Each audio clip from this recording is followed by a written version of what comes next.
What's the toxic trait you have? Listening to reply, rather than actually hearing what people have to say. Overpromising. I'm a pathological liar. It isn't nearly as bad as it used to be, and I'm really proud of how far I've come with it. But to this day if I'm telling a story or talking to you, I'll do little exaggerations for no reason. For example, like if I got 3 hours of sleep last night and I'm complaining about it to you, I'll say 2 hours, just to make it sound better, and you know who cares. If it's 2 or 3, the story is the same.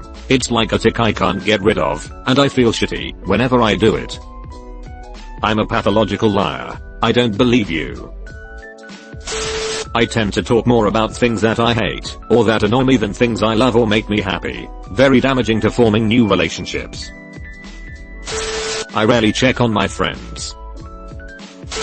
I don't have the motivation to finish things. I'm always excited to start something, but then lose interest. It's affected a few friendships, where I lost the motivation to stay in touch with people, not because we grew apart, but because I naturally became detached. Hello /ADHD/ my old friend. I've come to talk with you again. For a second anyway. Overthinking and jumping to conclusions.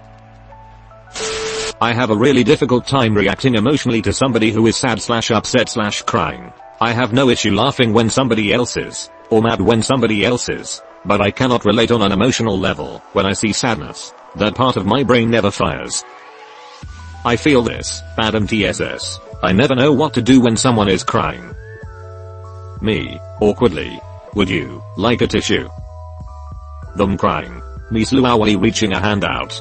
Is physical touch comforting? Gently pats them. They're there? Oh god, it's me. You're quoting me. And you thought no one saw that happen? Jealousy due to fear of them eventually deciding they're tired of me, and I hate myself for it. Learn to love yourself and have your own back. My anxiety makes me self-centered sometimes. Ironically, I will worry about doing something wrong in social situations so much that I end up overlooking other people's actual needs. For example, I will think somebody who is quiet is probably mad at me or doesn't like me, and worry about that so much that I don't even consider they may have something going on in their life they might like to talk about. I have been getting better at that though. I get a little jealous in my relationships. It's not that type that I'll throw things, but seeing my partners look at pictures of other people and getting close with them has been giving me some anxiety. I guess I'm just scared. I'm also a huge loner, and it's normal for me to say that I'm down for a meetup, for example, but then I tell people that I cannot go. It's actually more about the amount of energy I have, and it tends to be so that my energies are low, especially when I've had a rough week. It's easier for me to have a meetup on a holiday, for example, but weekends can take too much time from the time I need to recharge myself. Well, you're not alone. I have both these issues. My friends used to call me Lancino Arms lol.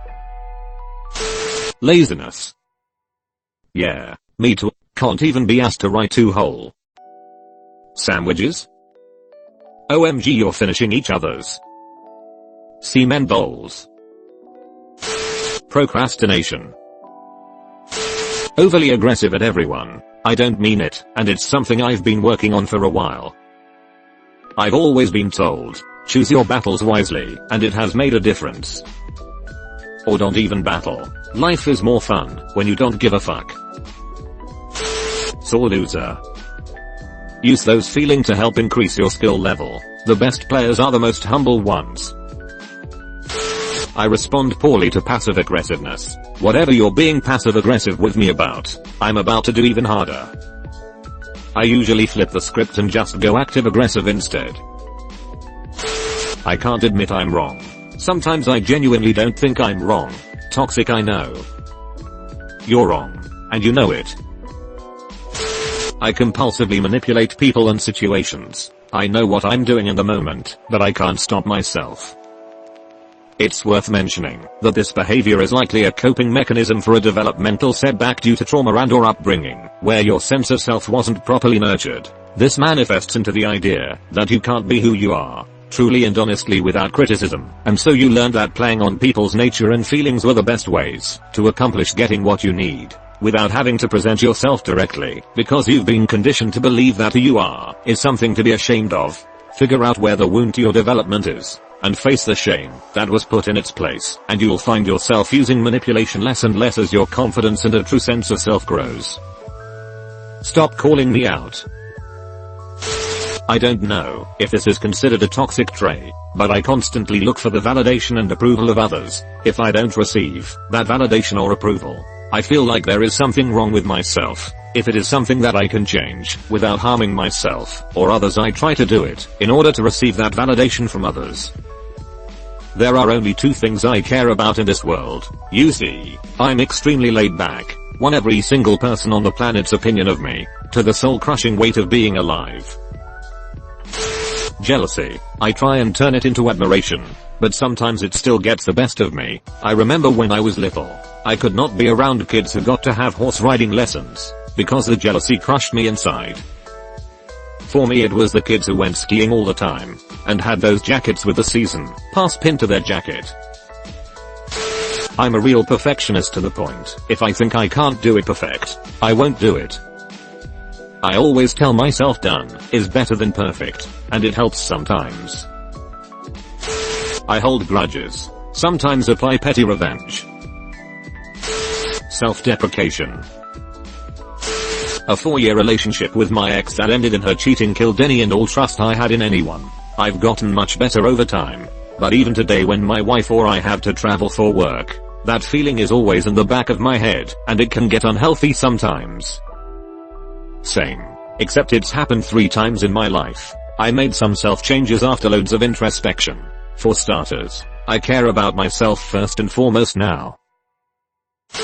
I've said this in another thread, but seeking male approval and feeling anxious if I don't. I need the approval of male authority figures due to my absent father, and it bothers me to the point that if I think a male authority figure doesn't like me, I obsess over it. Also, I can't develop feelings for men because I'm afraid of rejection, so I convince myself any guy that likes me actually doesn't. Daddy issues suck.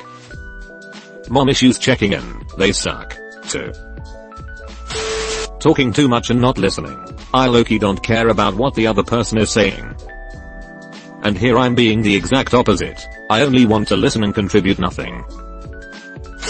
I think it's from some deeply embedded insecurity, but when I see a girl that's more attractive than me, I automatically dislike her. Also, when I'm planning on doing / making something, and I see somebody else do / make it really well, I get super salty. Both of these I'm able to talk myself down in my head, and make myself start thinking clearly again. But it's embarrassing that my brain makes these jumps to begin with.